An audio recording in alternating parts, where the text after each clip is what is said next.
त्वा गणपतिगं मवामहे कविं कवीनामुपविश्रवस्त्रमं ज्येष्ठराजं ब्रह्मणस्पत आनुनोतिभिस्सेदसादनम् ॐ महागणाधिपतये नमः ॐ केशवाय नमः ॐ नारायणाय नमः ॐ माधवाय नमः ॐ गोविन्दाय नमः ॐ विष्णुवे नमः मताय नमः त्रिविक्रमाय नमः वामनाय नमः श्रीधराय नमः वृश्चिकेशाय नमः पद्मनाभाय नमः दामोदराय नमः संकर्षणाय नमः वासुदेवाय नमः प्रद्युम्नाय नमः अनिरुद्धाय नमः पुरुषोत्तमाय नमः दोषाय नमः नरसिंहाय नमः अच्युताय नमः जनार्दनाय नमः उपेन्द्राय नमः हरये नमः श्री कृष्णाय नमः. Dear friends and devotees, we covered the Prachethas brothers worshipped Lord Shiva after Lord Shiva told them to follow Bhakti Yoga, praying for Lord Krishna and Lord Vishnu. In the 25th chapter, Purunjana it is called, or an episode of Purunjana, we can say. Maitreya Uvacha, Maitreya says to Udra, Iti Sandishya Bhagavan Bahirsharaina Pujitaha Pashetam Rajaputranam Tretredhantardade Haraha. So, Prachethas brothers made worship to Lord Shiva who came there, and Lord Shiva has given them instruction what to do, how to do, and they were very, very happy with Lord Shiva's advice. Lord Shiva, being he himself is a Vaishnava, he asked them to pray for Vishnu and Krishna to Prachethas brothers. And the Prachethas brothers, they started chanting the mantra what given by Mahadeva and spend a lot of time doing the prayer inside the water in the lake. Rudra Geetam Bhagavataha Stotram Sarve Prachethasa Japatante Tapaste Purushanamayatam Jale. While they at that water for an endless number of years, essential austerities, all the practices, all the Prachethas brothers, the prayer as sung by Lord Shiva. Lord Shiva given the prayers to them, and they started praying. Lord Shiva instructed prayers inside, standing in the water for a long time. Prachinabarhi Tattvam Karma Sakstamanasam Narada Padadvam Kapalam Pratabodayat.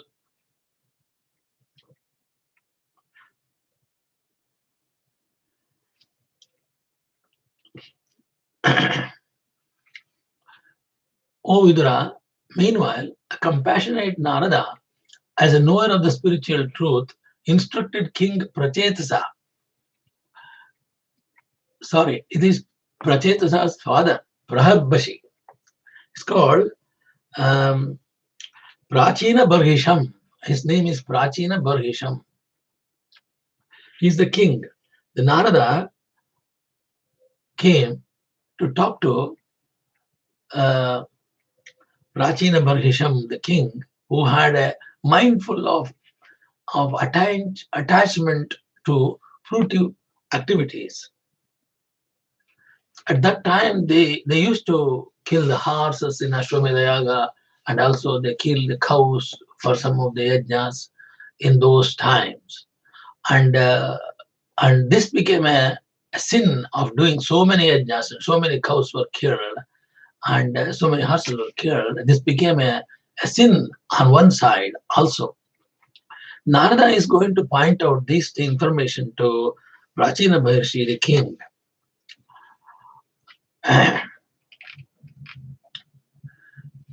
O king, Narada is telling to the king, Prachinabarhi, what spiritual welfare do you expect from fruitive activities? That way, being engaged, you will not see the misery disappear by doing this sort of practicing fruitive activities, nor will the ultimate good of happiness to be attained. So Narada is telling, you have to change the style of worshipping or austerity is doing. The king replied, I do not know, O great transcendental soul, Narada, my intelligence occupied by my desire for the fruits.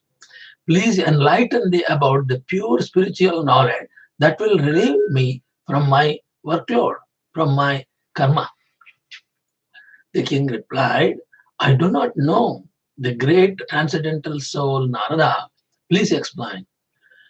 Someone who considers the superficial duties of family life with sons, a wife, and a wealth, the ultimate goal of life, does not achieve transcendental uh, aspect. Such a person foolishly wanders around on all the paths of material existence.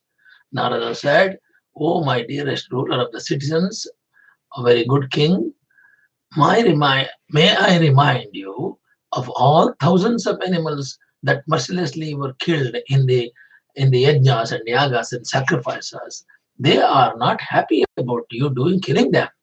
Remembering the harm you did to them, they are all waiting for you, boiling with anger to pierce you with their horns, iron like strong horns after your death. As for this, I will relate to you the very bold story about the character of a king named Puranjana, who is after the city of that is the body. Understand what I am going to tell you now. So the Narada is telling the Puranjana story to uh, this Prachinabarhi king. Once there was a king of great renown named Puranjana. O ruler, he had a friend called Avijnata, the unknown one. Meaning of Avijnata is unknown one, of whom nobody knew what he did. Avijnata. Looking for a residence, he traveled all over the planet to assist his intelligence and influence. But when he could not find a place to his liking, he became depressed. Wishing a residence that fulfilled his desire, he went wandering everywhere. He deemed none of the places that he saw good enough. One day, at the southern side of the Himalaya, he spotted on its ridges a city with 9 gates that offered him all facilities.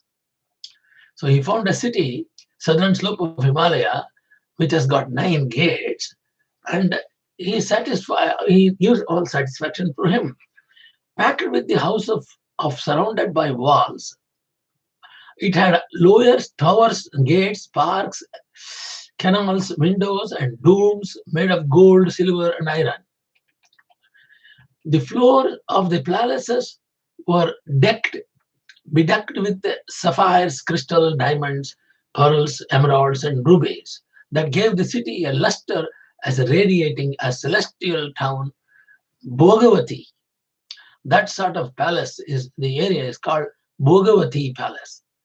There were assembly houses, squares and streets with gambling houses, shops, and places to repose that were decorated with flags, frescoes, and hanging gardens. In the outskirts of the town, one saw the nicest trees and creepers, and there was a lake vibrating with sounds of chirping birds and colonies, humming bees. The treasure trove of trees on the bank of the lotus filled lake received. This lake was full of kind of lotus. There are different colors of lotus and covered the whole area of the surface of the lake. From the waterfall of a mountain stream, a springtime mist of water droplets on its branches. So the Puranjana is very happy to see this lake and this garden and lake and the palace and the waterfall, mountain stream. They are coming. The different groups of forest animals were as tame as the wisest sages, and all the cooling of its cocoons made any passenger feel welcome. Even the forest animals were tamed. There he happened to see a very beautiful woman coming towards him, surrounded by 10 servants, of each led 100 others. This beautiful woman has got surrounded by 10 servants, and each 10 servant has got hundreds others to help her.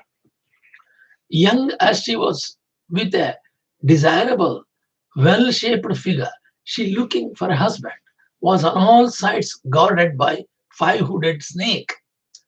She was guarded by a snake with an attractive nose and beautiful teeth, and young woman had a nice forehead and beautiful harmoniously to her face, arranged ears with dazzling earrings. She wore a yellow garment, and had a beautiful waist and dark complexion, a golden belt, and at her feet ankle bells tinkling as she walked, like a dancer in heaven. Pacing as grateful, pacing as graceful as an elephant, she with the end of her sari timidly tried to cover the equally round and fully youthful breast.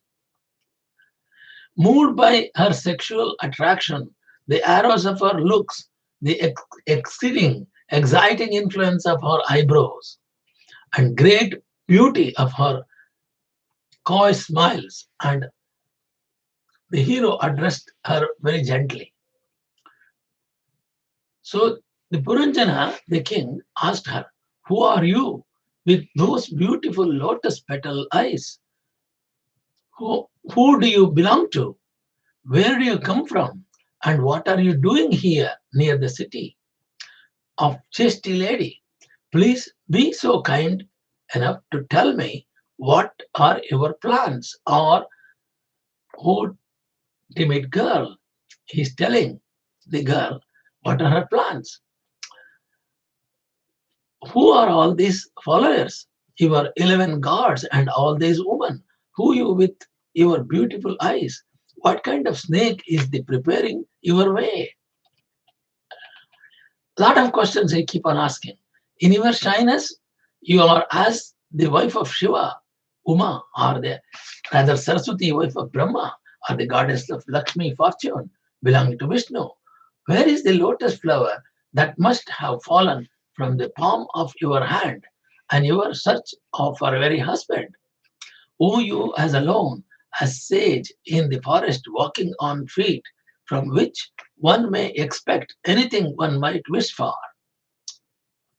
And when you are none of these, goddess, O fortune one, for your feet are touching the ground, then you, as someone who is so much alike the transcendental goddess of the enjoyer of the sacrifice, deserve it to walk to the greater beauty of this city alongside this great hero. I who am, I who am the greatest glory of this world. With your shy look, sympathetic smiles, and bewildering eyebrows, you have upset me. Because of you, I am pained by the Almighty Cupid. Therefore, have mercy with me, my dearest beautiful girl. O woman, with the lovely smile, your face with such nice eyebrows and warm eyes, surrounded by the looks of your bluish hair hanging loose, you have in your shyness not even lifted up to grant me the vision of your look and the sweet words of your speech. Narada said, "O hero, the woman attracted by the impatient begging of Puranjana smiled and addressed the stunned soul. I am not sure about who has put me on this planet, O best among the men, nor from whose lineage the others were born, or what their names are. I don't know," she said. "All I know is that we souls are all present here today. I do not know who hero, who created, who created this city, where all souls have their residence. These different men and women at my side are my male and female friends. O respectable man, and when I am asleep, the snake stays awake to protect this city. Fortunately, you came to this place. May you find all happiness.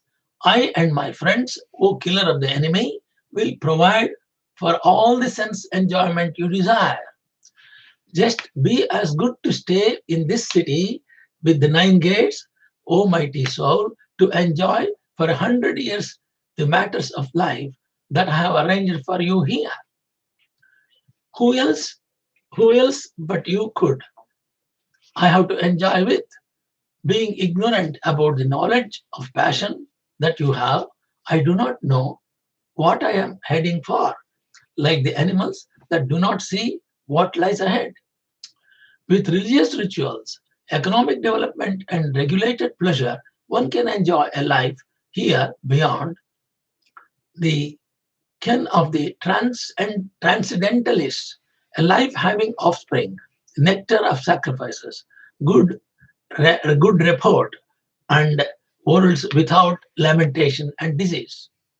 All the forefathers, the gods, man in general, all living beings, and each person for himself will defend that a householder's life like this constitutes the blessed refuge for people in the material world.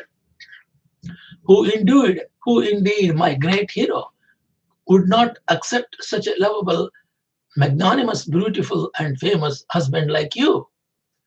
So she appreciated the Puranjana, the king, who indeed, my great hero, would not accept such a lovable, magnanimous, beautiful, and famous husband like you. That means she has accepted him as her husband. Which woman's mind in this world would not be drawn to your able body with its strong arms? O mighty man, O you who only travels around to dissipate with your utmost effort and alluring smiles the distress of a poor woman like me. She said she is in distress, and a poor woman like me, she says. Narada continued, O king, thus at that place, having agreed upon the terms of their engagement, they, as husband and wife, entered the city to enjoy their life there for 100 years. Narada said, Purunjana and this lady went into the city, entered the city to enjoy their life for there for 100 years. When it was too hot, he surrounded my woman, entered the river to sport with them there, and the singers there and elsewhere sang the songs about it.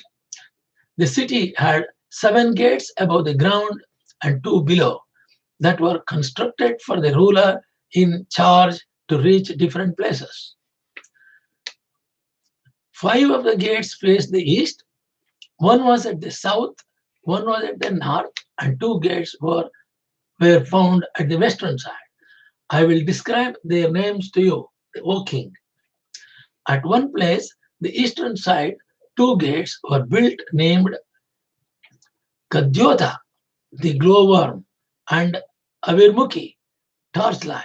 The king used them to go to the city of Vibharjita, that's to see clearly, with his friend Duman of the sun. Duman of the sun. At another location in the east, there were built the gates called Nalini and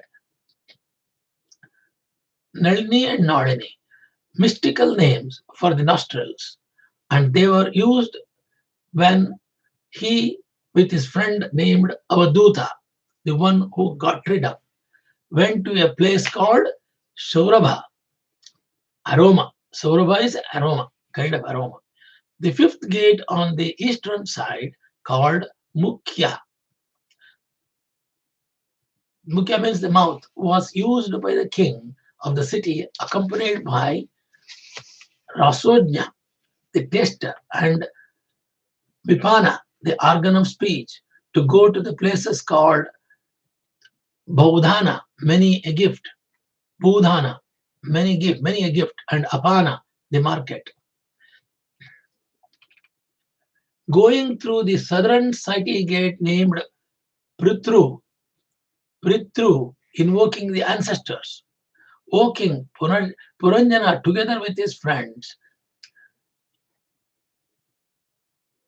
Rutadra, friend Shrutadra, his friend is called Shrutadra, having a good memory, visited the Shrutadra means good person with a good memory is called Shrutadra, visited the southern countryside named Dakshina Panchala, southern territories, Dakshina Panchala.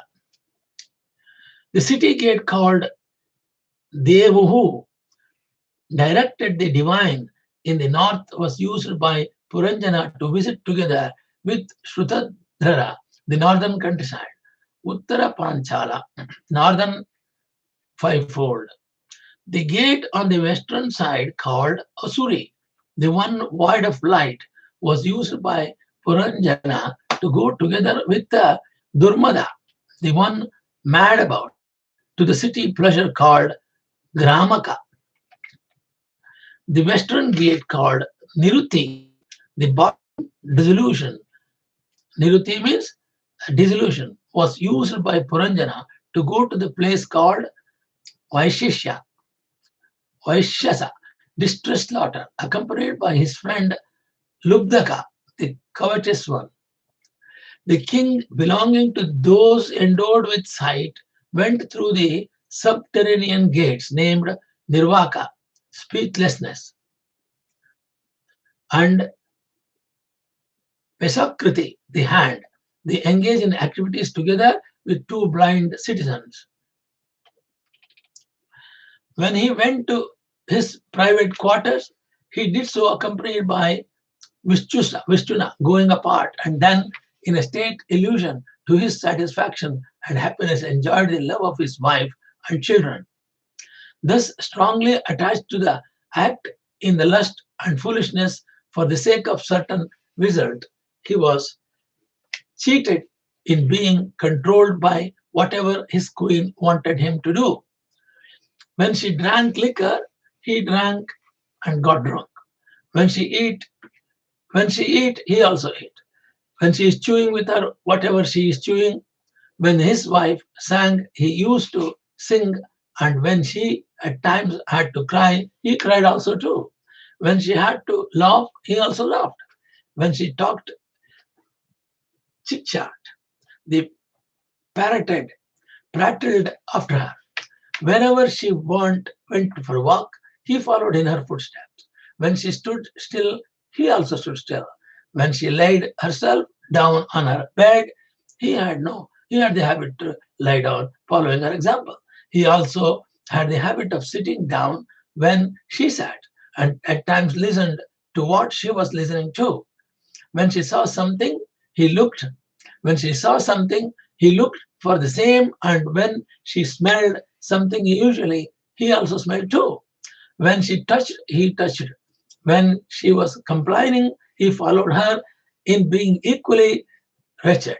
He enjoyed it when she was enjoying, and when she was satisfied, he was the same after her. Thus captivated the queen in every way, being tricked by Maya, he, without a will of his own, following her, was foolishly as weak as pet animal. This is Puranjana's story, and he is with this girl for a long time.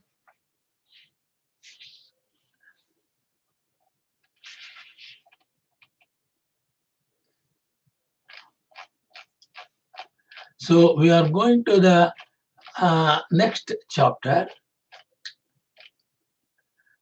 Narada continued, O king, thus at the third place, uh, having agreed upon the terms of their engagement, they, as husband and wife, entered the city and enjoyed their life there for 100 years. When it was too hot around, women entered the river to sport with them there. This is the luxury life of Puranjana in that palace. So we are going to the next chapter.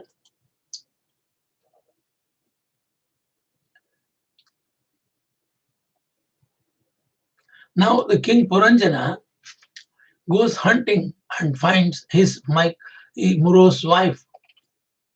Narada said one day the king Purunjana went to the forest called Rasta, the five destinations, carrying his bow, golden armor, and inexhaustible quiver. He traveled on two wheels and one axle of a swift chariot with golden ornament, that being drawn by five horses, had one sitting place, seven armor plates, three flags, five supports, and two posts for his harness.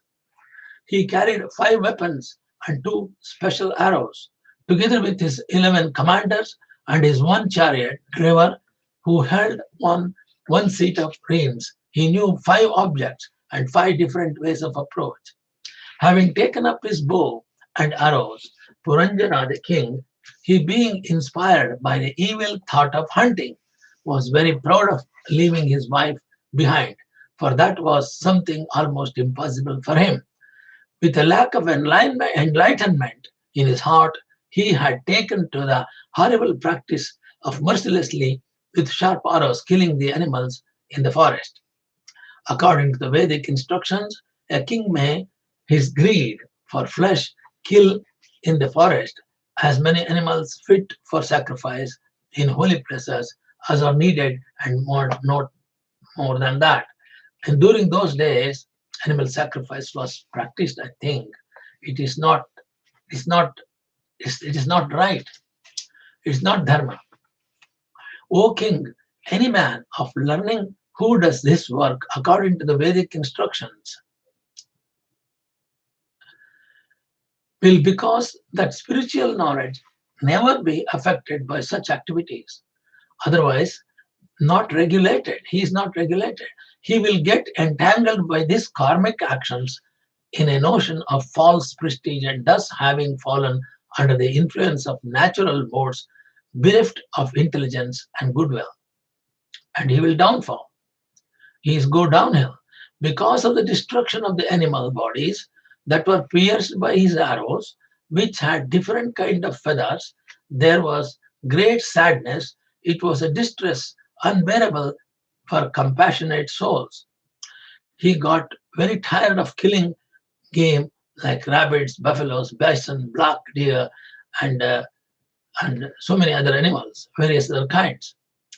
When he was done, he arrived thirsty and exhausted back home to take bath, have a proper meal, and rest to his rest to find his peace back.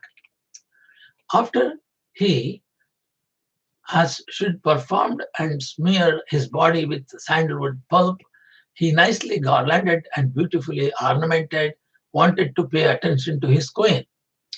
Satisfied, joyous, and very proud also, he had his mind on a cupid and did not aim at a higher consciousness with his wife, who maintained him with a royal household. Dear king, a little worried, he asked the maids of the household, "Oh, my beauties, is everything in order with you and your mistress?" All the matters at home at the moment appeared to be not as attractive as before in the palace.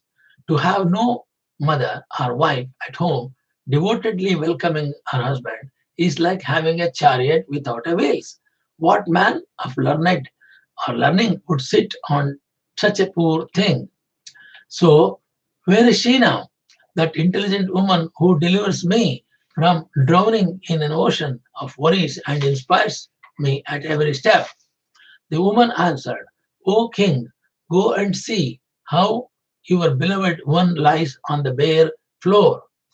O killer of the enemies, we have no idea why she has taken to this kind of behavior." Narada said, when he saw his queen lying lost on the ground, Purunjana, raking his brains over the scene, was most bewildered, pacifying her with sweet words, and heart full of regrets. He could not notice any anger as a sign of love from the side of his sweetheart. Gradually, first touching her feet and then embracing her on his lap, then the hero experienced a flattery began to appease her. Purunjana said, when a Master, by way of instruction, does not rebuke a servant in offense, depending on him. My fair lady, that servant is not done justice. The reprimand of the master constitutes the greatest favor of the servants. One is a fool, O slender maiden, not to realize that to be angry is the duty of a friend. That face yours, that with its beautiful teeth and eyebrows, fills me with attachment, and now so gloomy is hanging down you, together with your sweet voice, like a bee, should lift up me, shining, smiling, and glancing from under its bluish hair. Beautiful to your straight nose. Please, my loving darling, I am all yours, the king said, Puranjana said to her. Unless he belongs to the school of enlightened souls on this earth, I will scold him who wronged you. O wife of this hero, when he is not servant of Vishnu, the enemy of Mura, he will not live without fear and anxiety in the three worlds or anywhere else. Your face was never without its decorations, nor have I ever seen you that dirty morose, upset and without your luster and affection. I never saw your nice chest wet with tears, or your lips not red of kumkum. Purunjana king is telling her like that. My most intimate friend, be kind to this man who sick of passion and not wrong thing in going hunting of his own accord. What woman with her great beauty controls the lusty desires of her husband would not dutifully embrace him, being lust in impatience and pierced by the arrow of Cupid. These are the conversation between the Puranjana, the king, and that lady. Uh, so this is continued with the next canto.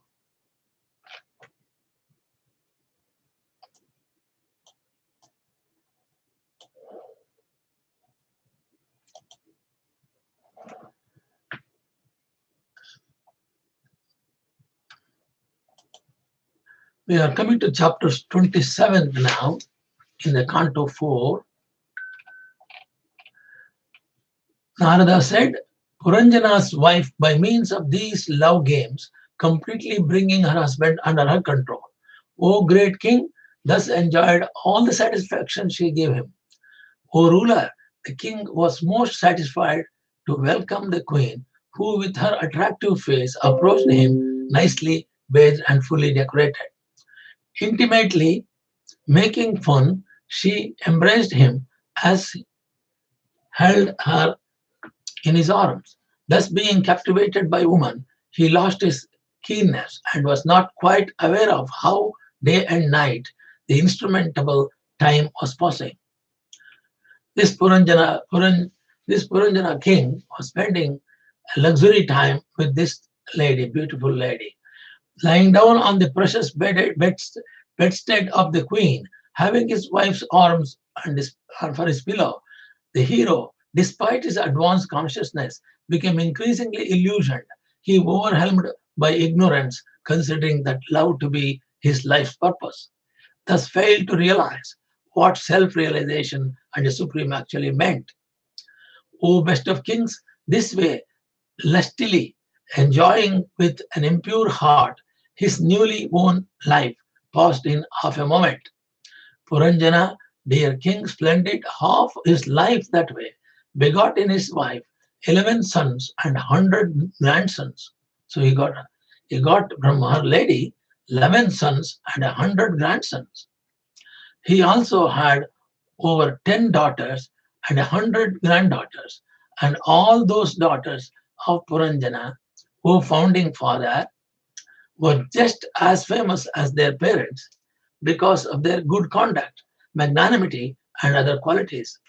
He, the king of Panchala, married for expanding his line his sons with the best wives and his daughters to equally qualified husbands. Also, the hundreds of sons of the grandsons of all they produced hundreds and hundreds of other descendants, because of which Puranjana family increased immensely in the land of Panchala. Because of his deep-rooted attachment to material enjoyment, he became fully subservient to his descendants, who heavily plundered his home and treasury. He is so fully he is so full of desire, just like you conducted sacrifices. He is telling the uh, Maharshi king of respect for the forefathers, the gods, and the great souls in society. But those sacrifices are all equally ghastly, inspired by the killing of poor animals. In his sacrifice, this Maharshi king has sacrificed the cows and horses, and these cows animals are not happy.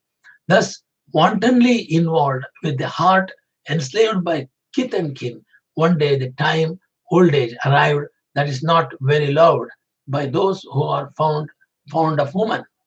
O king, there is a king belonging to the heavenly kingdom, Gandharvaloka, who is called Gandharva, Chandogya.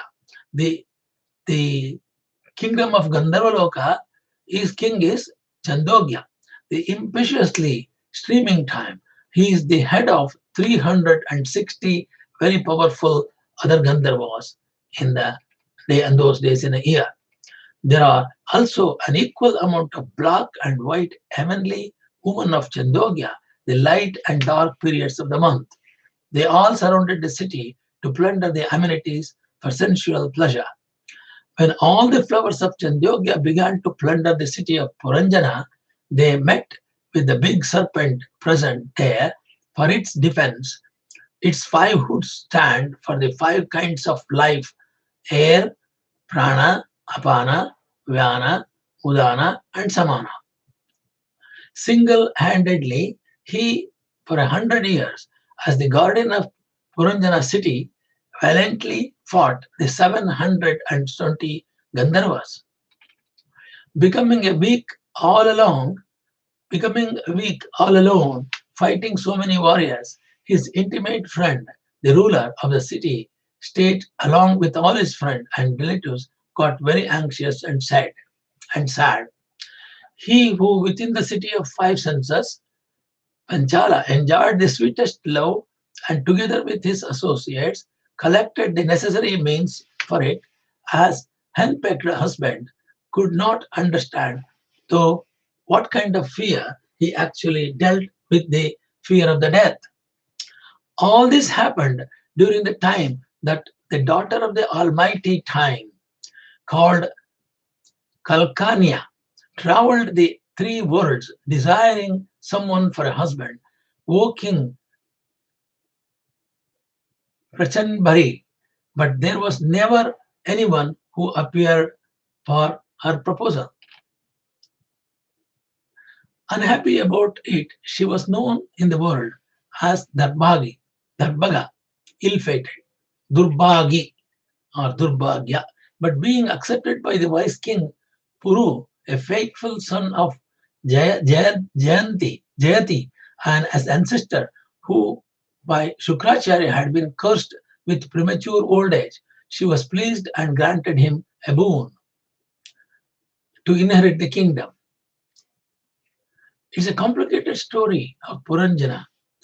In the Purunjana story, once when having descended to earth from Brahmaloka, traveled around, she illusioned by lust proposed to me, knowing I was owed celibate. After I turned her down, she having become her very angry with me, in a state of illusion, cursed me, saying, having turned down my request, you sage, you will never be able to stay in one place. Upon that frustration of her plans, she, on my instigation, approached the ruler of the Yavanas, the untouchables, also called Mlechas, meat eaters, named Mlechas, Bhaya, fear, to accept him as her husband. She said to him, O great hero, You as the best of untouchables, I accept as the husband of my desire. No one will ever see the plans foiled that he made with you. The following two kinds of people are of lamentation: the ignorant and following the path of charity, and the foolish who never wished to accept what, according to customized scriptures, is brought about by God's grace.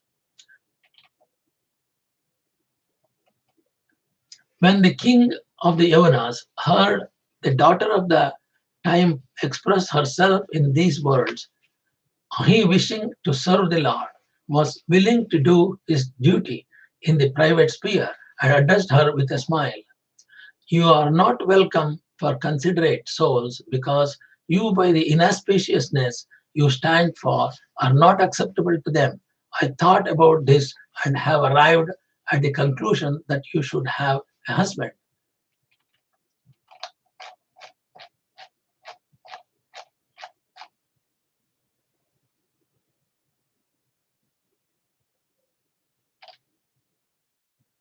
Narada said, Puranjana, wife, by means of these love games, completely bringing her husband under her control. O great king, thus enjoyed all the satisfaction she gave him. O ruler, the king was almost satisfied to welcome the queen, who with her attractive face approached him nicely bathed and fully decorated, intimately making fun.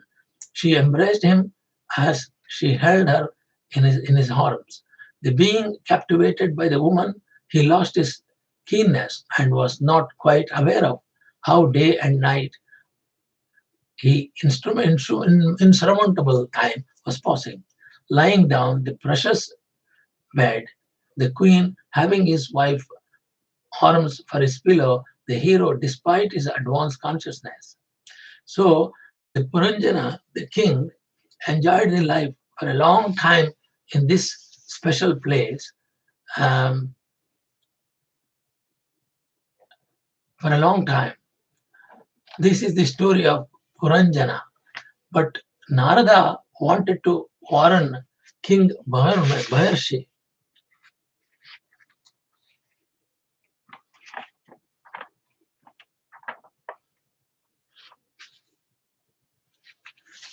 Narada came to see the, the king Maharshi.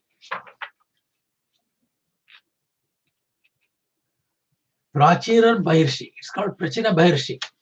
That king was killing animals and sacrificing in the yajna, and Narada is warning them that these animals are waiting to kill you when and punish you later in your life. There are so many animals you killed, and this is not right. Narada is telling that way.